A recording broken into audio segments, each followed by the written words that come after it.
My name is Chris Smalls, a former employee from Amazon out of Staten Island, New York. My name is Minnie Josephs, and I work for Shipt. I'm an Amazon warehouse worker in Houston, Texas. Full-service shopper with Instacart in Central Oregon. I work for Amazon. FedEx. Instacart. I'm a Shipt shopper. FedEx. Whole Foods. Instacart shopper. Amazon. Ohio. California. Texas. California. Boston. Nevada. New York. California. We work hard every day. The CEOs don't care about our lives. They don't care, and they've shown it. For that reason, on May 1st. On May 1st. On May 1st. On May 1st. We are walking out until our demands are met. PPE for all shoppers. Distancing and protective equipment. Safety guidelines to be enforced at all times. Real paid sick leave now. Expanded paid leave Real paid sick leave. that workers can actually utilize. Close and clean facilities. With COVID-positive employees immediately with pay. Hazard pay. Hazard pay. Hazard pay. Child care subsidies. Child care subsidies. Transparency on cases and policy. From the company at all times. We want retro pay. Retro pay. For all unpaid time we used during the pandemic.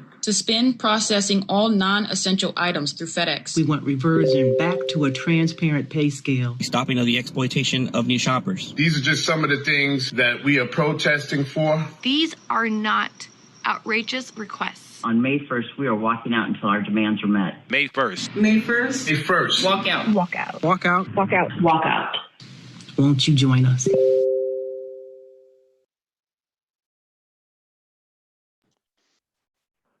Hello, everyone, and welcome to DM25 TV. I'm Mehran Khalili.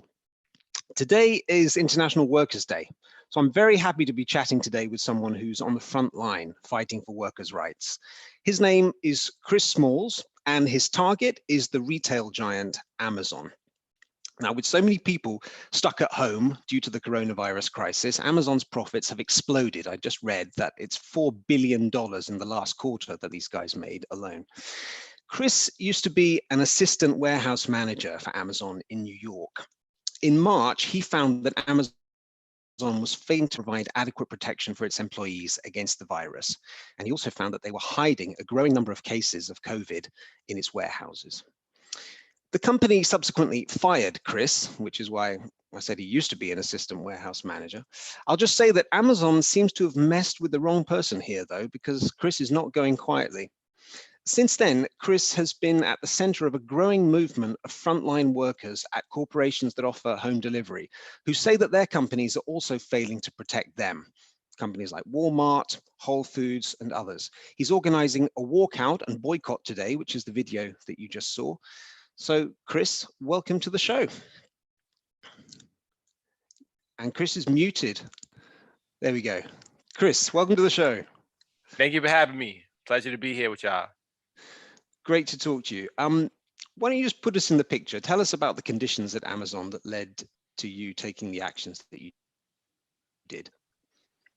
Absolutely.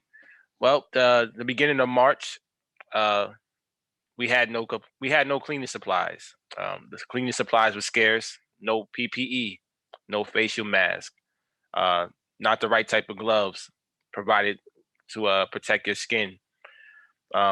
The workers, my employees around me, in a domino effect, were beginning to fall ill. Some of them were dizzy, couldn't finish a 10-hour work shift.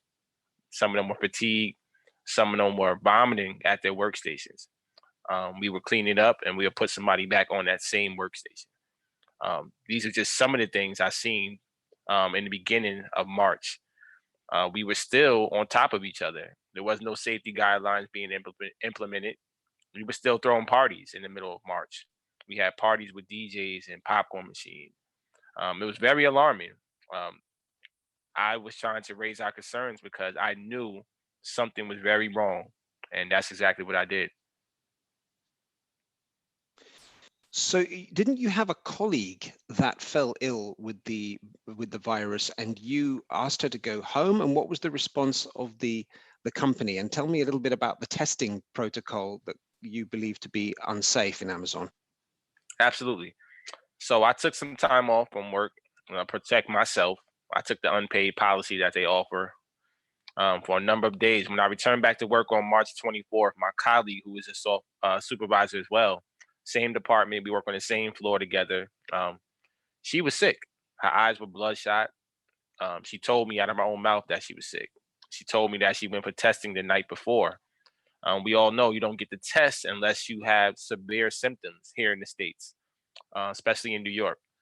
So I suggested that she go home. She's my friend. She listened to me. She went home. The policy for Amazon is that you're allowed to come to work sick as a dog until they receive physical documentation from the doctors that you tested positive, which could take a number of days, sometimes weeks to get. So that allowed her to expose not only to myself, but to my employees. She was exposed to my employees for 10 hours a day, multiple days in a row. So that's what happened when I seen her that day. She was in the building positive. When I sent her home, we had a conversation for about 5 minutes. 2 hours later, we have our managers meeting. We have something every day, daily sync meeting. And we learned that we had a associate on March 11 who tested positive. Queens, New York, week prior, had the same situation. They had a positive case. They shut the building down. They sent everybody home with pay. They sanitized the building. Everybody came back to work. I was expecting Staten Island, New York to do the same thing. We're only 20 minutes away. I said, okay, management, what are we doing? They said, don't tell the employees. We don't want to cause a panic. We're going to the individuals on that side of the building where that associate last worked. That was my last time working for Amazon. Sorry, let me just pause for a second. So so one of your colleagues tested positive, and the manager said, "Don't tell anybody. Let's keep it quiet." Yes, absolutely. They said, "Don't tell the employees. We don't want to cause a panic. We're going to the individuals." How do you narrow that down? Beats me. We don't know how long this associate had it. We don't know where he got it from. That was my whole thing. Didn't make sense to me. It still doesn't till this day. That's why that was the last day that I actually worked for Amazon. I left the building that day. I sent out emails to the health department, the CDC, the state government of New York to close the building down, get it quarantined. But I didn't get no response. New York was the epics in it. So these departments are overwhelmed right now. So I returned back to the building every day that week, Wednesday, Thursday, Friday, Saturday, March 28th. I returned back, sat in the cafeteria for 8 hours a day, off the clock on my own free will, telling the employees the truth that management didn't want to tell them, telling them that they possibly been exposed to somebody who tested positive. We need to voice our concerns. So every day I took groups of 10 into the general manager's office, interrupting his meetings to voice our concerns. We wanted the building to be closed down. Something simple. Closed down, sanitized, be returned back to work. They refused. That entire week, they gave us excuses on top of excuses. The last day of the week is when they decided to quarantine me and only me. None of the employees that were exposed to my colleague for 10 hours a day. Not even the person I ride to work with every single day. They didn't even quarantine him. So that tells you right there, they wanted to silence me. That's what forced me to mobilize the walkout on March 30th. Right. So just taking a step back. So there's no paid sick leave in Amazon, right? Back then it wasn't. Now they're starting to do it. But that started today, actually. Yeah, what a coincidence. Yeah, the day of your strike. It's always something. And on top of that, in order to, if you're tested positive, you have to have a positive test confirmed, which can take weeks. If you're suspected of having the virus, to be able to be given quarantine and sick leave at home. Absolutely. Okay, so you organized the walkout. You were just telling me.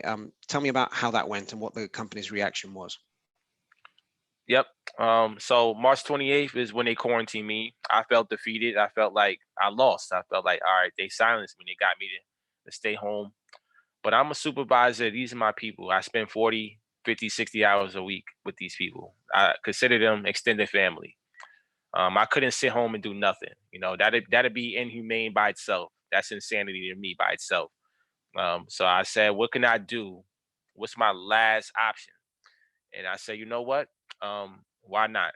Why not just put together something that's going to be uplifting and something that's going to raise the voices of the voiceless? So I mobilized a walkout using a social media platform. We created a secret private chat with some employees that worked over there during the weekend. I reached out to the media. The media finally published my story. So now the media was contacting me. So everything came together at the right time. And then on Monday, March 30th, I held the walkout. 2 hours later, I was terminated for it. And what reason did they give you for your termination? It said that I violated safety guidelines. I violated a quarantine policy, which I'd never known about. That's what they said, though. Right. Okay. I violated the social distance guidelines, but they didn't exist. They weren't implemented until after my termination. The quarantine policy, that didn't exist. To us employees, especially supervisors, we're supposed to receive the policies to relay that to our employees. I never received that. So for them to discipline me for violating it, that didn't make sense to me as well. I didn't have no idea about it. Never saw this policy in black and white because it didn't exist in the month of March. They implemented it in the month of April after they terminated me. That's the truth. So that was the end of March. What's happened since then? I mean, we're now beginning of May. This has kind of grown far beyond that warehouse in New York, and it's also encompassed some political actors and legal actions. I mean, tell me what's happened since then. Well, I started a revolution. That's what happened. I started a revolution. I changed the entire Amazon network. Because of me being terminated, they now implemented temperature check-in. They now provide facial masks for the most part to most of the buildings in their network now. They're doing a bunch of cleaning now, hiring third-party companies to clean these buildings in between shifts. That all started because of me. But as far as the revolution, there's been multiple walkouts because the safety things that they're doing now, it's a little bit too late. This virus has been around for a couple months. They were reactive instead of being proactive. And now you have an abundance of cases in multiple buildings and multiple locations all across the world, not just the nation, but all across the globe. And because of that, now we decided to form this alliance that we're doing today and speak up and fight back. And that's exactly what you've have been seeing and will continue to see until the company makes some changes and meet our demands. In addition to organizing this action, one of the things that you've done is kind of crowdsourced details of data from Amazon, the company itself, about how many people in its warehouses have diagnosed positively with COVID. Can you explain how you put that together and what are the mechanics of that? Absolutely. So they weren't telling us in the month of March. It wasn't until I got on national TV and I exposed the fact that the company's not being transparent about how many cases we got in these buildings. That very same night after I finished that interview, we started receiving these mass texts from the company's prospective sites or sending out texts to the employees. So thank God for the team that's been working on this. My team, one lady in particular, she has been keeping track of all the text messages from all the buildings nationwide here in the States. So we put together a data spreadsheet. We had multiple people sending the sources from all these different buildings to one source, which is her. And she's been tallying up every day in and day out. She tally up verified sources, direct messages coming from these sites. We totaled up over 600 plus and over 150 buildings nationwide and counting.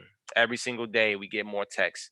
And if anybody on the team receives them, we immediately forward it to her and she tracks it. So this is 600 cases in 150 warehouses across the US. Absolutely. Verified. Right. And endangering employees, the employees' families, the wider community, and also the consumers who are sitting at home ordering from Amazon. Because we don't Absolutely. understand a lot about how this virus transmits. Absolutely. So this is the information that Amazon obviously hasn't published anywhere and would rather keep very quiet. And you've been crowdsourcing that and putting that out. Where can we find this information? I mean, is there a site? Is there a thread somewhere that has all this data? Yeah, actually, to be honest with you, we released a heat map with my press release 2 days ago, but we actually didn't release the actual documents, which we're going to release soon, because we want to continue tracking this to see if, first of all, they respond to our actions today. But as of now, if anybody wants to take a look at what's going on, they can most certainly go to my Twitter handle, shut_down Amazon, and you can see what we've been tracking on. I have it up there. Multiple people have it up there that's on my team. If you're following them as well, it's abundance of people that's been retweeting it, and we're going to continue to release information as it comes. But yeah, she's still working on it every day, and the numbers are going up. We want to continue tracking it until we're ready to release it to the public, and we will. Because people have passed away. We just lost another associate 2 days ago in Oakland, California. So people have died that's worked for this company, and it's because of COVID-19.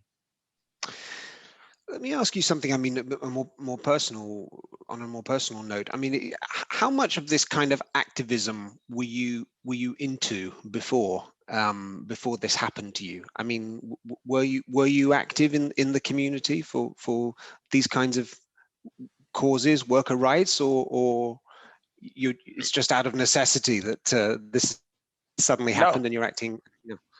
Yeah, I wasn't. No, I wasn't. I was actually a dedicated employee. I've been with the company since 2015. A supervisor for 4 years. I was just a concerned supervisor that cared about people. I put people above everything. I'm a people's person. I care about people. I put people before myself. I'll give somebody the clothes off my back if I had to. So that's just the type of person I am. I got catapulted into this position of being an organizer. I even got smeared into this position to being an organizer. And that's exactly what I did. I embraced this role, and I'm learning how to organize. And I'm hoping that one day we'll be able to have some type of rank and file committee or union or organization for the workforce of for Amazon, or this alliance that we form, maybe for all frontliners. So that's what I'm aiming for. And I mean, you alluded to it there, but speak a little bit about, please, the Amazon's response all this time. That throughout this, I mean, throughout everything that's been happening. I mean, one of the things they said, correct me if I'm wrong, is they said in a leaked memo that you were not smart, not articulate, and that they would try to focus all the attention on you rather than on their own failings to protect their workers. And then that memo got leaked, and now that's out there. So we kind of know what they talk about unofficially. What do they talk about officially and unofficially about what's going on? Yeah, that's the thing. Now we all know what type of conversation they have. For them to even say that, it's just disgraceful and distasteful. To try to focus on me. I'm at the bottom of the totem pole, but that means that I was speaking the truth. For them to be intimidated by, and it's never going to be Amazon versus Chris Smalls. That's what they wanted to be, because they figured that'd be easier for them. But it's going to be Amazon versus the people. Today is a full display of that. They have to answer to all of us. So as much as they wanted to, it's not going to happen. I'm never going to fall for that trap. And it's a shame to see what type of person Jeff Bezos is himself, what type of people he has around him, and the type of conversation they have. We can only imagine. It's very sad, and now everybody knows the truth about him. So it's kind of like thank you. And I mean, you were with Amazon for several years. So what kind of culture exists at that company that allows something like this to happen? And is it, are you aware of outside of the US as well? Or I mean, what are the cultural failings here that created these problems? Well, it's always about who you work with. That's what makes your job better to me. If your boss is, a a-hole, then your job may be miserable, but you may need your job, so you put up with it. Um, Working for Amazon, 3 different buildings, I dealt with my ups and downs throughout the course of my tenure. And but me, I know what type of person I am. I know what I was to other people. Being a supervisor, people confided in me all the time. And for me to just walk away from them, that shows that I didn't care. And I couldn't do that. So I tried to make everybody's job around me easier, tried to make everybody's day around me easier. That's all I could have done. And now it's just on display for the world. This is who I am as a person. And it seems to work because everybody's been supportive and showing support. And that's all I can do is just be me and try to do the best I can to be some type of beneficial source for the employees of JFK and all over the world. And that's the type of emails, texts, and phone calls I've been receiving are very uplifting and empowering from other countries, from the States, from everywhere. Just we all have one common goal right now, and I think this is the time to prove that because this pandemic exposed a lot about how we are as humans. I'd like to talk about that. So I mean, all of these actions are kind of culminating in this strike action or this walkout that you've proposed today. Can you tell us a bit about how that came together, and also explain how it's gone far beyond Amazon now? We're Right. looking at, I think, Walmart, Target, other big home delivery corporations in the US. Explain how that came together and actually what your demands are. It's funny. We were tied together from day one. The same day I held my walkout on March 30th was the same day one of the subsidiaries went on strike as well. And then another company as well, Instacart, went on strike as well. So we were tied together from there. I didn't know anybody from the company, but I knew that we were fighting for the right cause, the same common goal. We were unprotected. We were afraid of bringing this virus back home to our families and our communities. So this alliance formed pretty easy. I orchestrated it. I've been holding conference calls every week from people from all over the nation. Everybody's been playing their part, spreading the word to get on these conference calls. Once the word got out there that I was doing it, it spread it like wildfire. Everybody that wanted to speak up joined these conference calls. And we formulated this alliance. We put aside our logos that we work for. We put aside the fact that some of us are competitors. We put all of that aside.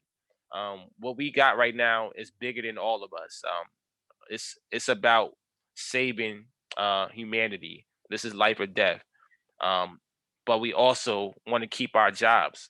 None of us should have been retaliated against, including myself. All we were asking for was to be protected.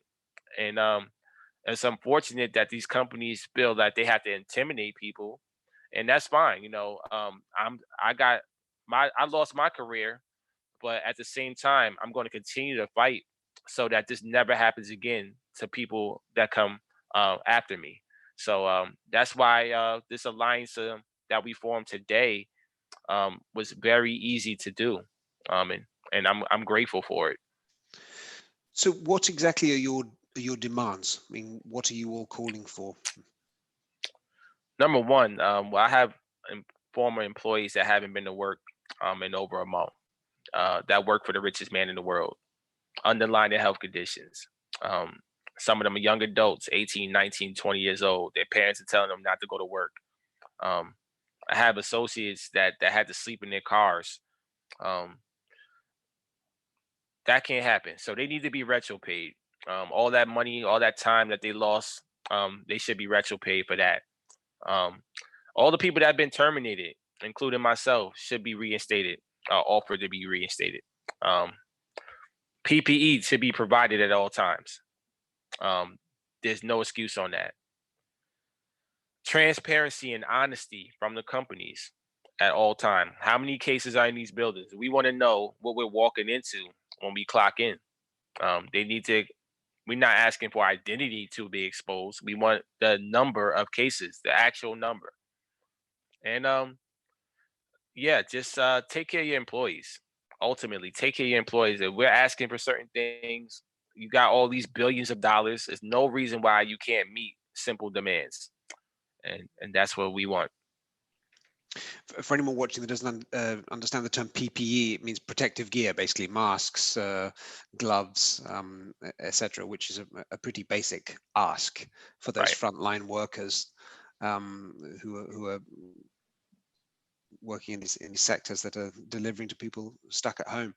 I'm getting a couple of questions now from the audience I'd like to turn to. To what extent, I mean, this is from Huntress X, interesting handle. Chris, have you heard from Amazon workers outside of the US? There's a distribution center in my city, Melbourne, Australia, but no info has gotten out so far. I have, but not Australia. That's the first. I would like to, though. This is the reason why I'm on this call today, because I did reach out to put out a public service announcement for anybody in other countries that are willing to speak up. Please reach out to me. This is the reason why I'm here today. But I have heard from certain employees. France, for example, they took care of business. That's what we're looking for. We're looking for unions in other countries, our employees in other countries that's willing to take action.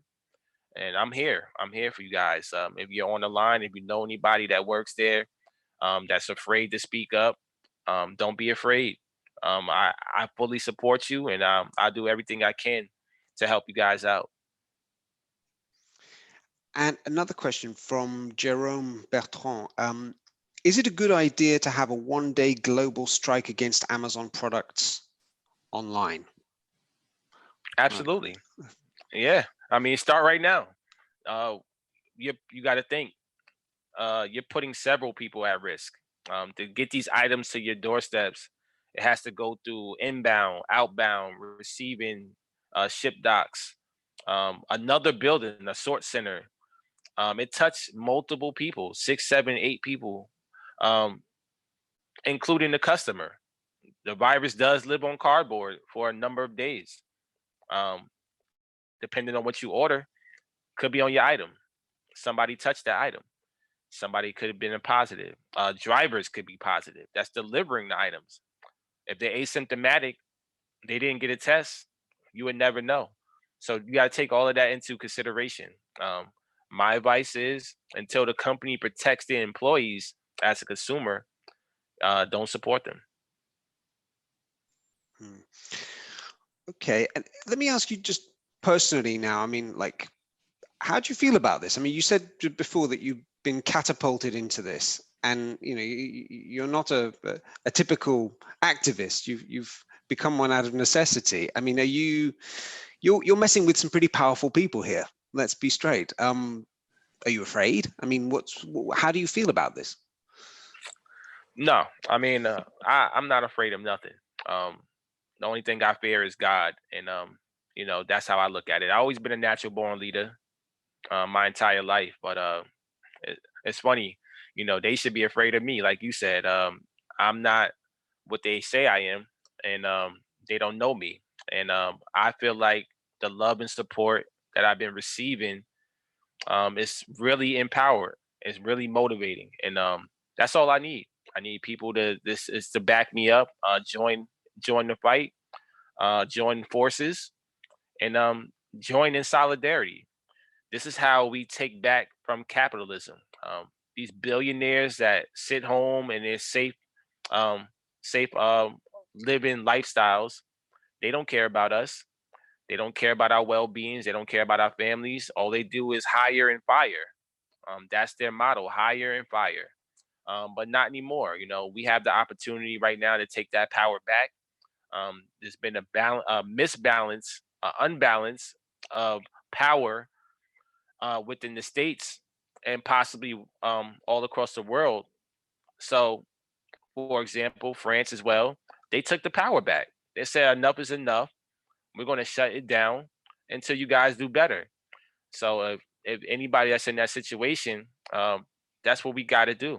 If you're in a situation where it's not working and you're unsafe, this is the time. This is life or death. This pandemic is the real enemy.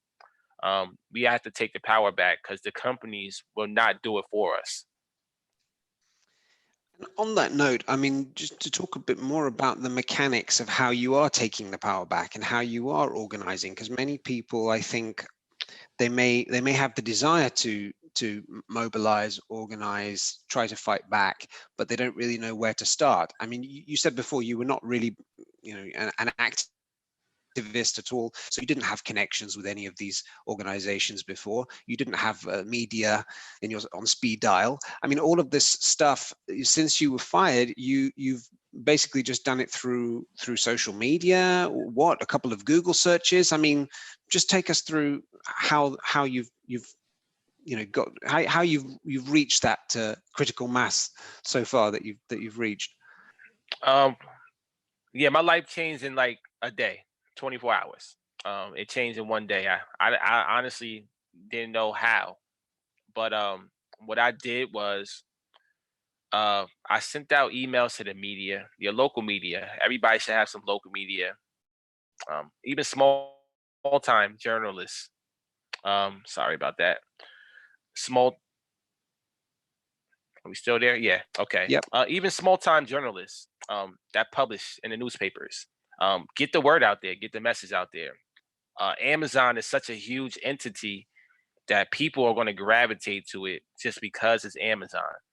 And over the course of the years, this company have a number of controversy, cases that been swept under the rug, and people know about it. There's people out there that's been silenced by this company.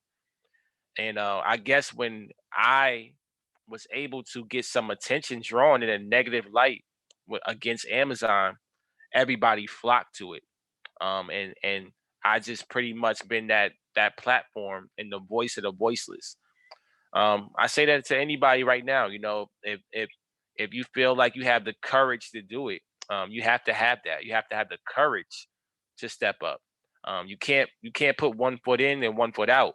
You got to be all the way in, fully committed to put your career on the line, put your neck on the line. And that's what I did. I was fully committed. That's just a step one. And then everything else should fall in place.